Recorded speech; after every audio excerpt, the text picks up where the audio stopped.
परंतु तुम्ही आमच्यावरती लादणार असाल तर लाथच मारू. यांच्यासाठीच माननीय बाळासाहेब बोलले होते, हटाव लुंगी आणि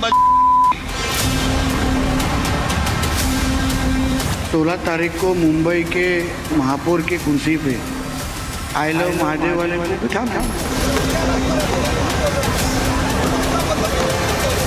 एक हिजाब पहनने वाली बेटी इस देश की वजीर आजम बनेगी इंशाअल्लाह. फडणवीस होने दो, पहाड़ होने दो, सब पतंग खिलाएंगे.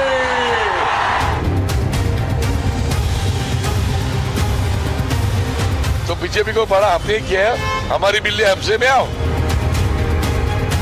अबू आसिम को ताकत दे दो, ऐसी बढ़ती हुई जबानों को नहीं काट दिया तो अपने बाप की औलाद नहीं. नमस्कार, स्वागत है आपका एनडीटीवी इंडिया पर. आपके साथ मैं हूं मीनाक्षी कंडवाल. दोपहर 3 बजे की शुरुआत में बात सबसे पहले हम बीएमसी चुनाव की करेंगे, क्योंकि अब कुछ ही घंटों का समय बाकी रह गया है. कल वोटिंग है, वोट डाले जाने हैं, लेकिन उससे पहले महाराष्ट्र में बदजुबानी पर सियासी घमासान छिड़ गया है. विकास और असल मुद्दों की लड़ाई नफरत और बदजुबानी तक पहुंच गई है. बीएमसी की बिसात में विवादों की बरसात है, ध्रुवीकरण है, तुष्टीकरण की राजनीति हो रही है. और ऐसे में सवाल ये उठता है कि क्या वोट बैंक के लिए नेता भड़का रहे हैं? क्या बीएमसी में बदजुबानी से मिलेंगे वोट?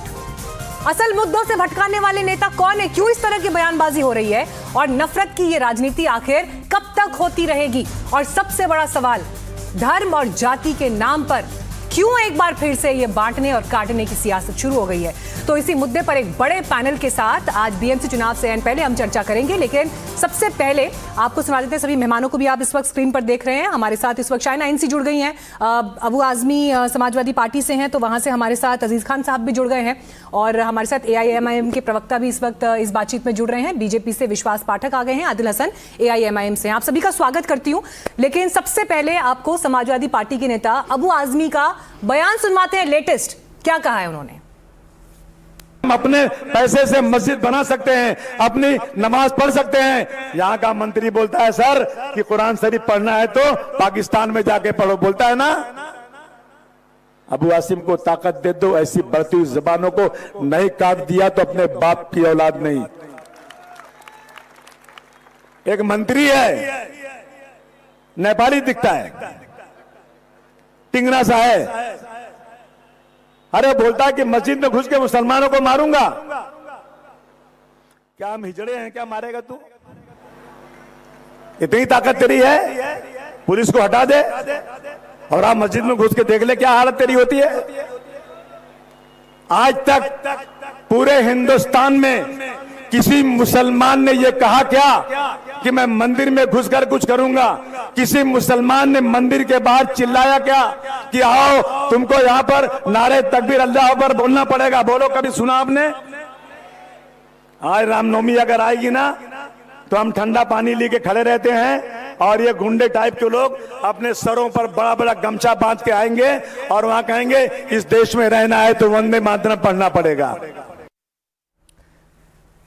तो ये आपने सुना क्या कहा है अबू आजमी ने. चुनाव से पहले वोटिंग होनी है कल, और उससे पहले जो बीएमसी समेत 29 निकायों के लिए वोटिंग होनी है, ये इनका बयान है. सभी मेहमान हमारे साथ इस वक्त जुड़े हुए हैं. सीधे मैं यहाँ पर अजीज खान साहब आपका रुख करती हूँ. आप बड़े मृदुभाषी हैं, संभल कर बड़े सभ्य तरीके से, बड़े ज़हीन तरीके से सर आप बात करते हैं. क्या हो गया अबू आजमी साहब को? कब माफी मांगेंगे और किस किस से माफी मांगेंगे? नेपाली समुदाय से माफी मांगेंगे, वो लोग जो हाइट में कम होते हैं उनसे माफी मांगेंगे, मुस्लिम समुदाय से माफी मांगेंगे, हिंदू समुदाय से माफी मांगेंगे? और एक शब्द मैंने सुना इसी सभा से, मैं बोलना नहीं चाहती लेकिन वहां पर बोला गया है, हिजड़ा शब्द का प्रयोग किया गया है. अपमानजनक है क्या शब्द? किन किन लोगों से माफी मांगेंगे और क्या माफी मंगवाएंगे आप लोग? आपकी नजर में गलत है या नहीं है, बताइए. देखिए मीनाक्षी जी, चुनाव हो रहा है और मुझे लग रहा है चुनाव लोकतंत्र का ये सबसे बड़ा त्योहार होता है. मुझे लग रहा है किसी भी शख्स को ऐसे मौके पर कोई ऐसा बयान नहीं देना चाहिए जो लोगों को हर्ट करे, किसी समाज को और किसी लोग को और किसी नेता को. नेताओं को सिर्फ मुद्दे की बात करनी चाहिए. तमाम बहुत सारी ऐसे समस्याएं हैं और बहुत सारी समस्याओं से निजात दिलाना है. उन चुनावी बातों को करना चाहिए कि सर हम टीवी की ये काम डिबेट करें। में बैठकर ये कहना कि ये बात नहीं होनी चाहिए, वो बात नहीं होनी चाहिए, सुनने में बहुत अच्छी लगती है। नहीं, सुनने में बहुत अच्छी लगती है सर। देखिए, क्योंकि अमूमन टीवी डिबेट्स में समय कम होता है, सीधे पॉइंट पर बात करेंगे। आपने बहुत अच्छी बात की है, सुनने में बहुत अच्छी लग रही है। मुझे बताइए, अबू आजमी साहब से समाजवादी पार्टी अखिलेश यादव माफी मांगने के लिए कब कहेंगे? क्योंकि मैं तो कह रही हूँ ना आपको खुलकर, नेपाली समुदाय का अपमान उन्होंने किया है। वो लोग जो हाइट के हिसाब से जो शॉर्ट हाइटेड लोग हैं, उनका भी अपमान किया है, एक पूरे समुदाय का अपमान किया है। कब माफी मांगेंगे, मुझे बताइए। देखिए मीनाक्षी जी, ऐसे बात नहीं होती है, बात पूरी कंप्लीट करनी पड़ती है, वरना अधूरी बात में चीजें नहीं निकल के आएंगी। मैं कह रहा हूं कि बिल्कुल नहीं होना चाहिए, किसी तरीके का कोई बयान नहीं होना चाहिए। अब आप ये देखिए कि आजमी साहब जो स्टेटमेंट दे रहे हैं, वो किस परिप्रेक्ष्य में दे रहे हैं, किन हालात में दे रहे हैं, वो किसको काउंटर कर रहे हैं, इसको अगर आप देखेंगे तो आपको एहसास होगा कि आखिर वो कहना क्या चाहते हैं। देखिए, जब तक बीजेपी या दूसरी पार्टियां ऐसी जो कहीं ना कहीं धर्म कर्म की बात करती हैं, वो जब तक बीच में पाकिस्तान नहीं लाती, जब तक वो मुसलमान नहीं लाती हैं, जब तक वो नफरत की बात नहीं करती, उनका कोटा ही नहीं पूरा होता, उनका पूरा स्पीच ही नहीं पूरा होता और उनका कोरम पूरा नहीं सर, होता। बीजेपी तो को ऐसी काउंटर स्थिति में- करने के लिए, बीजेपी अजीज खान अरे सुनिए ना। साहब, बीजेपी की आलोचना करने के लिए और बीजेपी को घेरने के लिए आपके पास 1 लाख मुद्दे हो सकते हैं, 1 लाख विषय हो सकते हैं। नितेश राणे को घेरने के लिए आपके पास 1 लाख विषय हो सकते हैं। अगर आपको हेल्प चाहिए होगी, मुझसे मिलिएगा, मैं आपको 10 पॉइंट बता दूंगी। लेकिन अबू आजमी का यह कहना कि ताकत मिले तो मंत्री की जुबान काट दिया, अपने बाप की औलाद नहीं, एक दम बौना सा मंत्री है, नेपाली दिखता है, बोलता है मस्जिद में घुसकर मुसलमानों को मारूंगा। क्या हम हिजड़े हैं? हम मारेंगे। मुझे बताइए कि कैसे समाजवादी पार्टी का एक प्रभाव है ना इस देश में सर, संसद में बैठते हैं ना रिप्रेजेंटेटिव आपके, और वहां से आपके नेता ये बात कह रहे हैं, तो बजाय ये कहने कि हम अबू आजमी से माफी की मांग करते हैं या हम उनसे माफी मंगवाएंगे, आप ये कह रहे हैं कि बीजेपी के लिए उनको घेरना है, तो ये शब्द चलते हैं सर। देखिए अजीज खान साहब, थोड़ा बड़ा दिल रख के खुलकर बात करिए सर, बड़ा दिल रखिए सर, आज बड़ा दिल रखिए और गलत को गलत कहिए सर। आज मैं वही आपसे कह रहा हूँ, देखिए ऐसा है कि मैं वही बात आपसे कह रहा हूँ कि मैंने कहा किसी तरीके का ऐसा स्टेटमेंट किसी भी शख्स को नहीं देना चाहिए। आपने देखा जो आजमी साहब कह रहे हैं, और जो कि आपने अपनी लैंग्वेज में बोला कि वो कह रहे हैं कि वो फला फला फला ऐसा कह रहा है। मैंने उनको कोट किया है सर, मैंने उनको एग्जैक्ट कोट किया है, मैंने अपनी लैंग्वेज में कुछ नहीं बोला, उनको एग्जैक्ट कोट किया है। अरे सुनिए ना मेरी बात प्लीज, बिना खेद बात नहीं, जो कह रहा है क्या वो ऐसा जो कह रहा है वो ठीक कह रहा है? वो जो कह रहा है ऐसा वो क्या ठीक कह रहा है? सवाल इस बात का है कि जो भी चाहे कोई भी स्टेटमेंट हो, मर्यादा का ख्याल रखना चाहिए और जिस विषय पे बात नहीं मांगनी चाहिए सर, हाँ या ना? ठीक है, मेरे पास समय कम है सर। अजीज खान साहब, माफी अबू आजमी को मांगनी चाहिए, हाँ या ना सर? हाँ या ना में बताइए मुझे, माफी मांगनी चाहिए या नहीं मांगनी चाहिए? सर, इस मामले में कोई ग्रे एरिया नहीं होगा, या तो व्हाइट होगा या ब्लैक होगा। माफी मांगनी चाहिए या नहीं मांगनी चाहिए? हाँ या ना में बताइए। मैं कह रहा हूँ जब तक उसका पूरा कॉन्टेक्स्ट नहीं समझ में आएगा, आपको लोगों को नहीं समझ में आएगा, यही नहीं समझ में आएगा। विश्वास पाठक जी बड़ा क्लियर कह रहे हैं, वो देखिए कि नितेश राणे को भी तो समझाइए, उनके क्या बयान है। एक एक्शन होगा तो उसका रिएक्शन आएगा सर। आप लोग कभी पूछते हैं नितेश राणे साहब से कि उनकी जुबान क्यों इतनी आग उगलती है? देखिए कार्यकर्ता नेता किसी भी पार्टी का हो, इस प्रकार की अगर भाषा का इस्तेमाल करते हैं, मंत्री है सर वो आपके, भारतीय जनता पार्टी कभी अप्रूव नहीं करती है। मंत्री है सर वो। बीएमसी का जो इलेक्शन है, सिर्फ एक कार्यकर्ता और नेता नहीं है, मंत्री है सर, मंत्री। हाँ, वही कह रहा हूं, बीजेपी ऐसी बातों को अप्रूव नहीं करती है। बीजेपी का जो संस्कृति है या किसी भी पार्टी की संस्कृति, उसका नेता कैसा बर्ताव करता है उसके ऊपर निर्भर करता है। देवेंद्र जी फडणवीस हमारे नेता है और जिस संयमता के साथ बात करते हैं वही हमारी संस्कृति है। जहां तक बीएमसी का सवाल है, इस बीएमसी के इलेक्शन में केवल भारतीय जनता पार्टी और एकनाथ शिंदे हमारी महायुति है जो डेवलपमेंट के ऊपर बात कर रही है, डेवलपमेंट के ऊपर आगे जा रही है। अब डेवलपमेंट के ऊपर इनके पास बात करने के लिए कोई विषय न होने के कारण अबू आजमी इस प्रकार की बातें कर रहे हैं। उद्धव ठाकरे, राज ठाकरे मराठी माणूस की बात कर रहे हैं, मुंबई कट जाने की बात कर रहे हैं। हम केवल डेवलपमेंट की बात कर रहे हैं। फडणवीस जी की बात इंपॉर्टेंट होगी सर, तो नितेश राणे अगर आपकी कैबिनेट में है तो उनकी बात को भी गंभीरता से लिया जाएगा। शायना एनसी कब तक यही परिपाटी चलती रहेगी कि चुनाव से ऐन पहले, एक हफ्ते पहले इस तरह की बयानबाजियां शुरू हो जाएंगी जिसमें असल मुद्दे, जमीन के मुद्दे गायब हो जाएंगे? कब तक चलता रहेगा ये? आपने बिल्कुल सही सवाल पूछा, क्योंकि सही इश्यूज ये है कि 25 साल में हमारे मुंबई में ये उबाटा सेना ने किया क्या? कोई कॉन्क्रीटाइज रोड नहीं, कहीं भी पर्यावरण को लेके एक एसटीपी प्लांट नहीं, यानी कि जो भी गंदगी है मुंबई में दरिया में फेंके। ये सब चीजों के ऊपर उनको टिप्पणी नहीं करनी है, सिर्फ बयानबाजी। कोई बोल रहे हैं मराठी मानुस, लेकिन मराठी मानुस के लिए किया कुछ नहीं, बल्कि हमारे नेता आदरणीय एकनाथ जी शिंदे ने देखा कि गिरनी कामगार को वापस लाओ, बीडीडी चौल में स्थानिक लोगों को घर दिया जाए, 17,000 स्लम ड्वेलर्स को रमाबाई नगर में घर दिया जाए। ये होता है सकारात्मक काम। ये बयानबाजी, लोग थक गए हैं। आप जेन जी को आज पूछिए तो वो आपको बोलेंगे कि पर्यावरण के ऊपर हमें चाहिए 5,000 इलेक्ट्रिक बसेस। देवेंद्र फडणवीस जी और हमारे नेता एकनाथ जी शिंदे ने अनाउंस किया है 17,000 करोड़ का जो ग्रीन इनिशिएटिव, जहां ये बीएमसी में प्लानिंग की क्लाइमेट चेंज को लेके AQI एयर क्वालिटी इंडेक्स कैसे इम्प्रूव किया जाए, क्या आईआईटी और प्रोफेशनल्स को कैसे लिया जाए।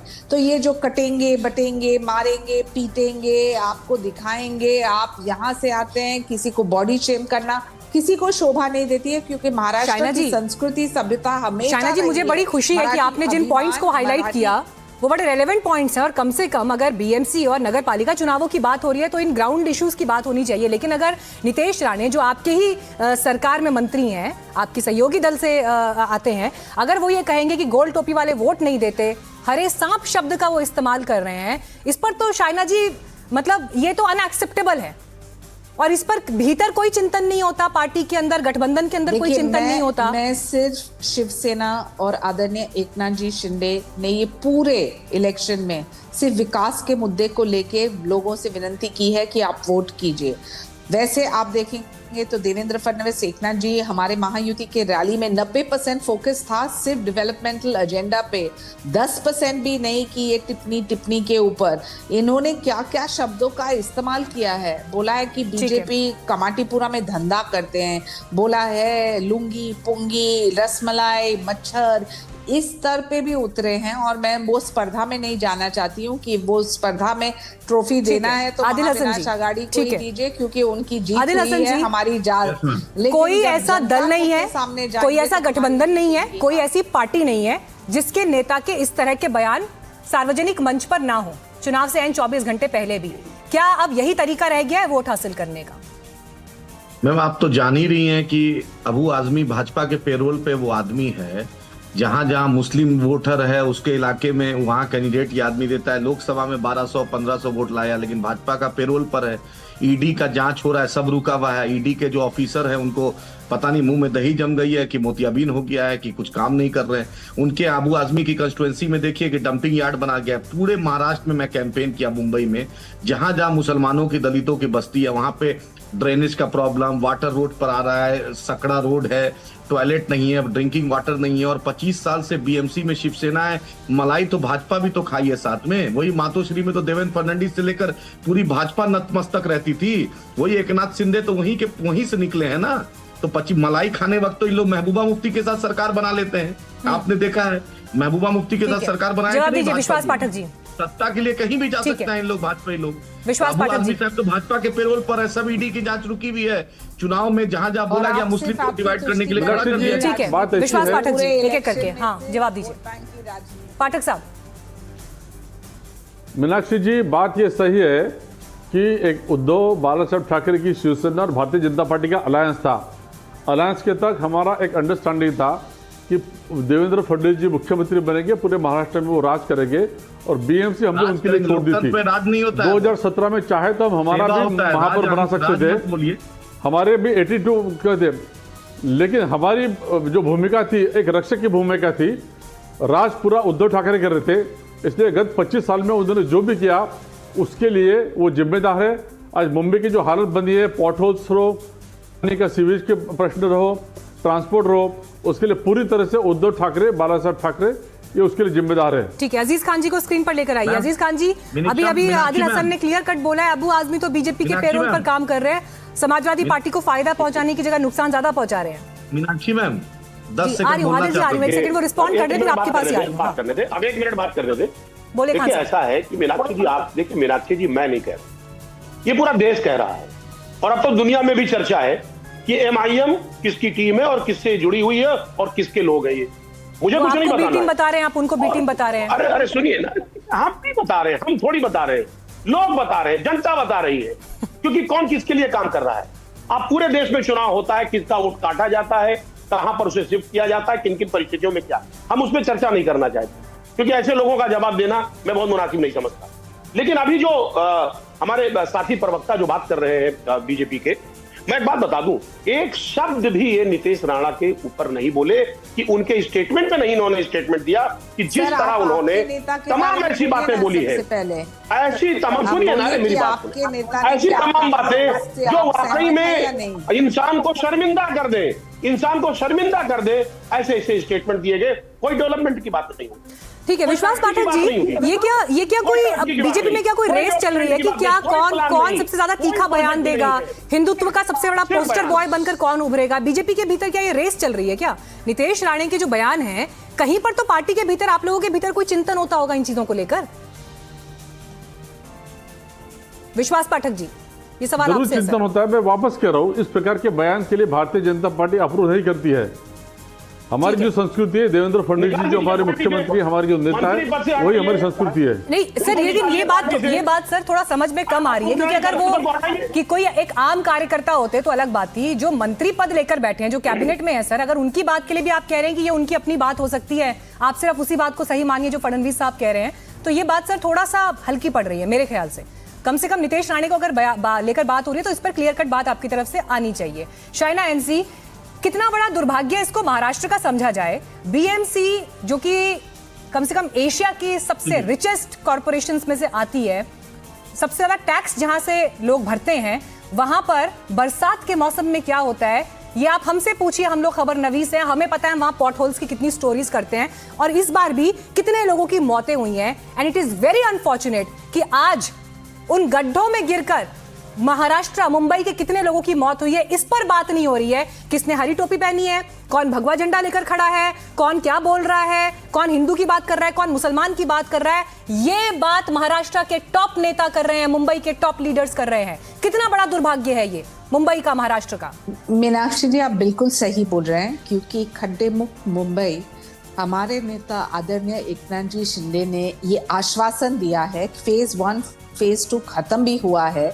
आज मुंबई में 1224 किलोमीटर है रास्ते के, इसमें से 400 किलोमीटर खत्म हुए हैं, कॉन्क्रीटाइज हुए हैं, क्योंकि बार बार हमने देखा कि पिछले शासनकाल में कॉन्ट्रैक्टर्स, 26 कॉन्ट्रैक्टर्स ऐसे थे जो जेल गए, शासन प्रशासन के साथ लिप्त थे। और ये खुलासा मैं आज के दिन करूं तो ऐसा लगेगा कि मैं अपना राजनीतिक स्कोर कमाना चाहती हूं, लेकिन ऐसा नहीं है। हर एक मुंबईकर चाहते हैं कि पूरे मुंबई में खड्डे मुक्त, वहाँ यूटिलिटी डक्ट्स, यूटिलिटी टनल्स, ताकि खुदाई ना हो। फेज 1 फेज 2 खत्म हुआ है, 13,800 करोड़ का इस बजट में, 700 किलोमीटर खत्म 2026 के अप्रैल तक। तो मैं मानती हूँ ये दूर नहीं है। हम अकाउंटेबिलिटी चाहते हैं, जब केंद्र में हमारी सरकार है, राज्य में, चलिए कम से कम आपने जिन पॉइंट्स का यहाँ पर जिक्र किया, मैं उम्मीद जरूर करती हूँ कि आज मुंबई से जितने दर्शक हमें देख रहे हैं, एनडीटीवी इंडिया को, महाराष्ट्र से जितने दर्शक देख रहे हैं,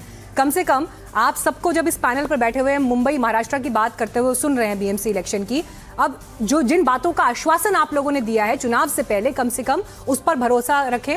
बहुत धन्यवाद आप सभी का इस चर्चा में हमारे साथ जुड़ने के लिए, समय की कमी थी, लेकिन देखिए आज कम से कम ये समझना होगा कि अब चाहे इस देश में निकाय चुनाव ही क्यों ना हो, क्या उसको लड़ने का आधार भी ध्रुवीकरण और तुष्टीकरण हो गया है, क्योंकि जो मुख्य दल वहां चुनाव लड़ रहे हैं उनके सबसे बड़े चेहरे, दिग्गज नेता इसी परिपाटी पर बयान दे रहे हैं। तो देश की जनता देखे, समझे और अपने बुद्धि विवेक से तय करे कौन किस तरफ खड़ा है।